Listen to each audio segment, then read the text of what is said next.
All life goes grinding around this wheel.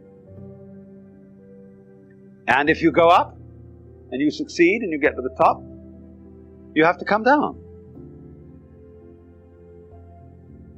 They don't see success, in other words, in the world as a method of liberation, because it implies failure.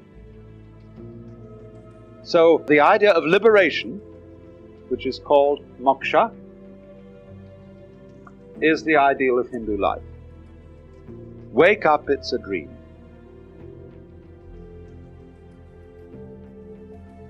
And in time, there is no hope in time. Everything is going to get worse in time. Because, as you know, it does. We all fall apart in the end. Everything falls apart. Institutions, buildings, nations, it all crumbles. And people say, well, that's an awfully pessimistic philosophy. Well, is it? I would rather say that the people who have hope in the future are the miserable people. Because they're like donkeys, chasing carrots that are dangled before their noses from sticks attached to their collars. And they pursue and they pursue in vain, always hoping that tomorrow will be the great thing, and therefore incapable of enjoying themselves today. People who live for the future never get there. They're the sort of people who spend their lives saving for their old age, and trying to teach their children to do the same thing, so that when they retire at 65, they have false teeth and wrinkles and prostate trouble and all that sort of thing. Where were you going? What did you think it was all about?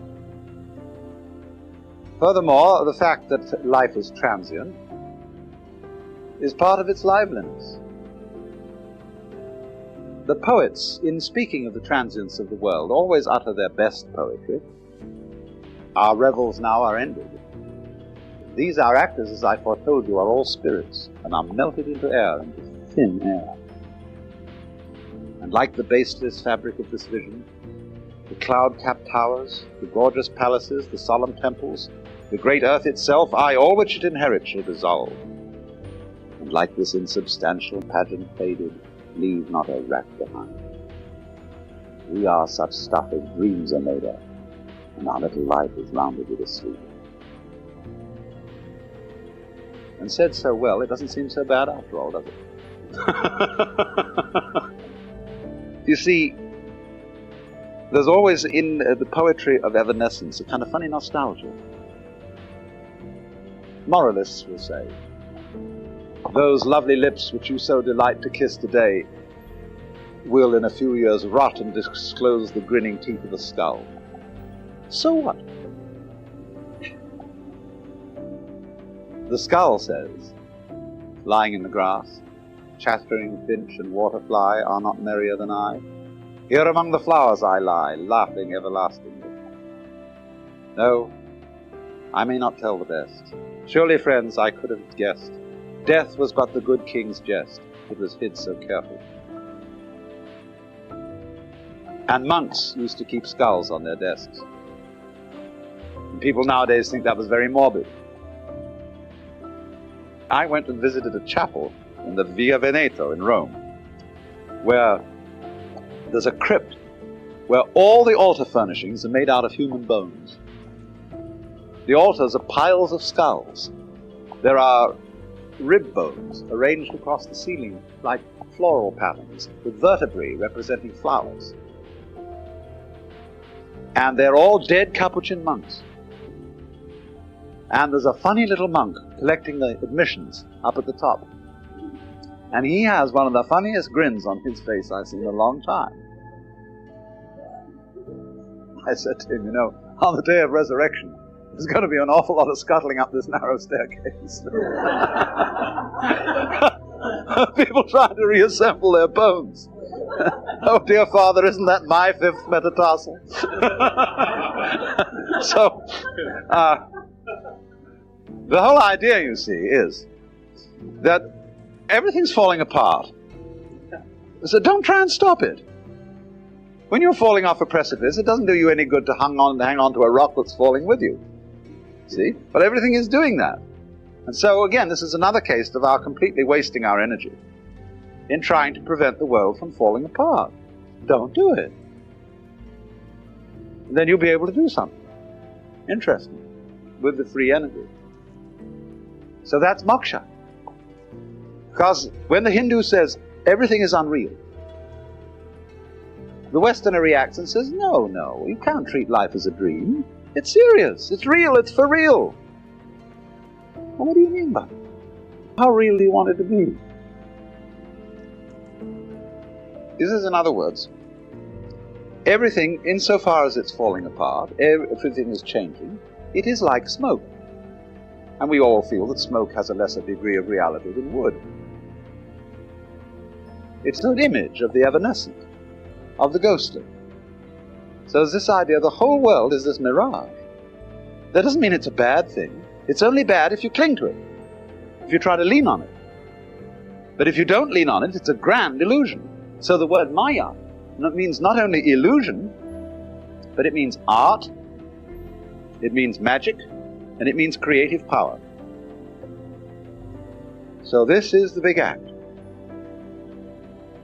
It's perhaps easier to feel the world in that way in a tropical country where death is very common and where you just watch things dissolve before your eyes and yet burst out and grow again. The whole world is changing. Maybe easier to think that way than in our environment. Although when you're out in California, the human landscape changes so fast that no town is the same for 2 years. Any mailing list that you have changes 1/3 addresses per annum. Nothing stays put. The hills are shadows and they flow from form to form and nothing stands. Now, this, you see, is not a pessimistic attitude, therefore, at all. To be able to realize that this world is simply a dream, a dancing play of smoke. Fascinating, yes, but don't lean on it. Life is a bridge, says one of the Hindu sayings. Pass over it, but build no house upon it. And so immediately you see that. This is a thing that often puzzles Westerners. They expected anybody who's an ascetic or a sage or something to be rather miserable, with a glum face. But on the contrary, you take this character who's going around these days, Maharshi Mahesh, he's always laughing. Because you see through it. He looks on every side, and there is the face of the beloved, of the divinity, in everybody, in every direction, in everything, playing at being you. And you can look down into a person's eyes, way, way in, and you see the self, the eternal divine. And what is so funny, when it puts on an expression, saying, what, me?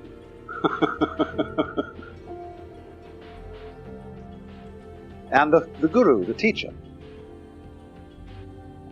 When people go to a guru, they get all sorts of funny ideas. They think, oh, he's looking right through me. He sees me through and through. He knows how awful I am. He reads my most secret thoughts. Because he has a funny look in his face. He isn't even interested in your secret thoughts. He is looking straight at the Godhead in you, with a funny expression on his face, which is saying, why are you trying to kid me?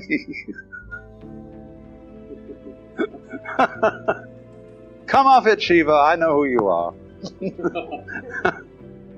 And therefore, you see, his role is to gently humor you into waking up as to your true nature. Now, of course, as I intimated earlier, the Hindu is therefore saying, everybody is God. And this is why when a Hindu greets you, he does this. That is the act of puja, or worship to the Godhead in you. And our theologians get rather worried about that, because, you see, the two conceptions of God are different. Our conception is of the boss man, the king. Theirs is of the cosmic centipede, with the many arms. who does not have to think how to make the world, or rather to act the world. That would be an insufferable nuisance. You may think it rather wonderful when St. Thomas tries to explain that God is fully aware of everything that happens, and in every detail is willing each single vibration of any mosquito's wing. But when you really begin to think about it, that approaches intellectual elephantiasis. Imagine the Lord being aware of all the prayers and having to listen to the sort of prayers that go on every night. Woo!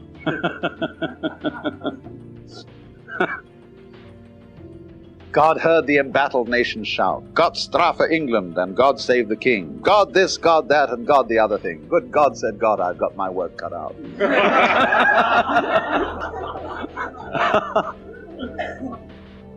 So therefore, when somebody in India suddenly announces that he's God, nobody accuses him of blasphemy or of being insane. They say simply, "Congratulations, at last you found out." And they don't immediately request a miracle. As you see, if we get across someone who says, "I'm God," or "I'm Jesus Christ," they say what they said to Jesus Christ in the first place: "Command that these stones be made bread." There is not this idea of God the technician, but rather power of omnipotence is not to be able to do anything, but to be doing all things, whatever it is that's going on. And spontaneously, without having to think about it. And the holy man is, of course, called a shaman. A shaman is a realized man, a man who knows the inner secret. He's seen through the game. And he finds it by going away alone into the forest and cutting himself off from the tribe, that is to say, from social conditioning. And he goes maybe for a long period into the forest and comes back. He's found out who he is, and he sure isn't who he was told he was. When you are born into a caste, and your duty as a grihasta or householder is to fulfill your caste function and to bring up a family. When you've done that, you go back to the forest, back to the hunting culture, and you drop your role, and you become nobody. A shaman again. So a Hindu calls one who does this a shramana, which is of course the same word as shaman. A shaman is an immortal. Why immortal? Because it's only the role that's mortal, the big front, the persona. The one who you really are, the common man, that is to say, the man who is common to us all, which you could call the Son of Man, that's the real self. That's the guy who's putting on the big act. And of course he has no name. Nobody can put the finger on him, because you can't touch the tip of the finger with the tip of the finger. So that means in practice then that when you hand over your vocation in life, which is called your svadharma, that means sva, that's the same as the Latin suus, one's own. Dharma means function. Your own function, or we would call your vocation. When you've completed it, you drop out and become nobody, because you're going to find out now who you really are. And you take on one of the names of God, Swami Brahmananda, Swami, bliss of Brahman. You may go quite naked, like the Shivite holy man. No clothes. And they just go out and wander and don't make any provision for anything. They literally take no thought for the morrow, what you shall eat, what you shall drink, or wherewithal they shall be clothed. But you see, people respect them. They say, "Well, we got to have those people up there." because they are doing what human being is ultimately supposed to do, and we shall do it in our turn, and so give them some food.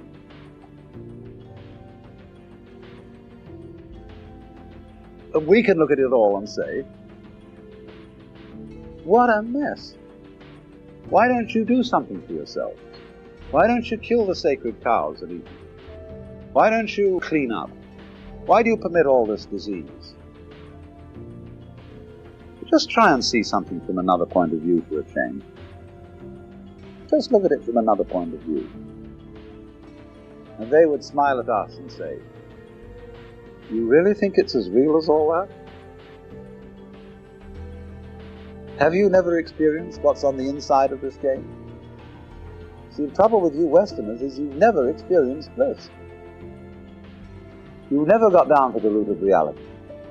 You don't know that state of consciousness. And so you're frantically trying to patch everything up and pin it all together and screw the universe up so that it's fixed. You can never do it. All it is going wildly rushing around and creating trouble.